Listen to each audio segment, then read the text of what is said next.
Panorama group, जो सोचता है वो करता है।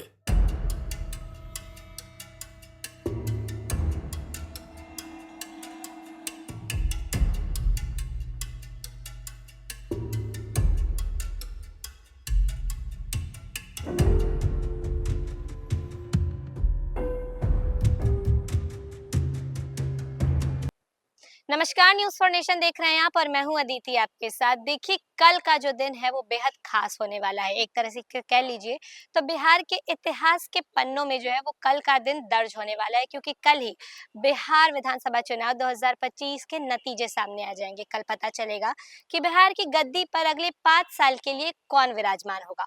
और ऐसे में अभी चर्चा तेज है लालू के दोनों लाल की, मतलब तेजस्वी यादव और तेज प्रताप यादव की, क्योंकि कल दोनों भाइयों के जो सीट की वोटिंग की काउंटिंग है वो एक ही जिले में होने वाली है, लेकिन अलग अलग केंद्रों पर। जी हाँ, तेजस्वी यादव और तेज प्रताप यादव की सीटों की जो काउंटिंग है, मतलब सीटों के वोटों की जो काउंटिंग है वो एक ही जिले में लेकिन अलग अलग केंद्रों पर होगी। जहां तेजस्वी यादव की राघोपुर सीट के वोट गिने जाएंगे हाजीपुर के लड़कों के आईटीआई में, वहीं तेज प्रताप यादव की महुआ सीट की मतगणना होगी आरएन कॉलेज में। मतलब साफ है कि वैशाली में अब नतीजे की हवा जो है वो भी दो दिशाओं में बहेगी। देखिए, आपको बता दें कि वैशाली में लालों की अलग अलग गिनती, तेजस्वी के वोट हाजीपुर आईटीआई में और तेज प्रताप के आरएन कॉलेज में काउंटिंग होगी। बिहार विधानसभा चुनाव 2005 की मतगणना से पहले वैशाली जिला प्रशासन ने विशेष व्यवस्था की है। लालू प्रसाद यादव के दोनों बेटे तेजस्वी यादव और तेज प्रताप यादव की सीटों पर अलग अलग मतगणना केंद्र बनाए गए हैं। देखिए, राष्ट्रीय जनता दल के नेता और महागठबंधन के मुख्यमंत्री पद के उम्मीदवार तेजस्वी यादव की राघोपुर सीट की मतगणना हाजीपुर के लड़कों के आरटीआई परिसर में की जाएगी। वहीं उनके बड़े भाई और जनशक्ति जनता दल जेजेडी के अध्यक्ष तेज प्रताप यादव की महुआ सीट के वोटों की गिनती जो है हाजीपुर शहर स्थित आरएन कॉलेज में होगी। वैशाली जिले के कुल 8 विधानसभा सीटें हैं, जिनकी मतगणना के लिए दो अलग अलग काउंटिंग सेंटर बनाए गए हैं। आरएन कॉलेज में मनहार, लालगंज, वैशाली, महुआ और राजा पाटकर सीटों के वोट गिने जाएंगे, जबकि आईटीआई परीक्षण संस्थान में हाजीपुर, पातेपुर और राघोपुर सीटों की मतगणना जो है वो होगी।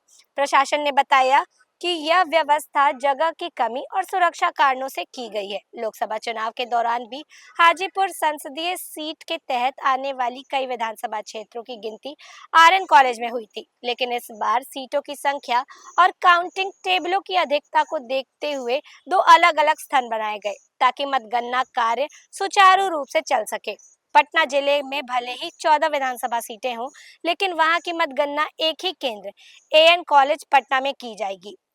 वहीं वैशाली जैसे जिलों में जगह की सीमितता के कारण अलग अलग काउंटिंग सेंटर की जरूरत जो है वो पड़ेगी। चुनाव आयोग के अनुसार इस बार राज्य भर में 38 जिलों में कुल 46 मतगणना केंद्र बनाए गए हैं, यानी कई जिलों में एक से अधिक केंद्रों पर गिनती होगी। इनमें वैशाली, सहरसा, पूर्वी चंपारण, सिवान, भागलपुर, गया और पूर्णिया शामिल है। उदाहरण के तौर पर सहरसा जिले में 4 विधानसभा सीटें हैं, लेकिन 3 काउंटिंग सेंटर बनाए गए हैं।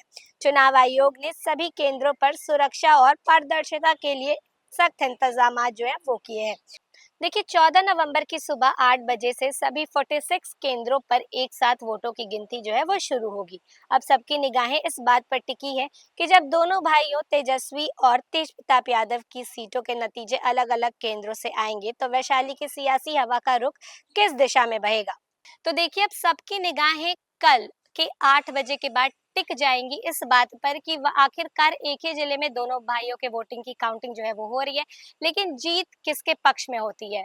और जहां तक बात करें दोनों भाइयों के बयानबाजी की, तो वो तो प्रचार प्रसार के टाइम में, जो बिहार विधानसभा चुनाव का प्रचार प्रसार का ये पूरा टाइम था, उसमें खूब देखने को मिला। दोनों ने बढ़ चढ़ कर एक दूसरे के खिलाफ बोला है, लेकिन अब रिजल्ट्स क्या आता है ये तो कल ही पता चलेगा। जो भी होगा हम आपको अपडेट करते रहेंगे। तो फिलहाल इस खबर में बस इतना ही। ऐसी तमाम जानकारियों के लिए बने रहे न्यूज़ फॉर नेशन के साथ। धन्यवाद।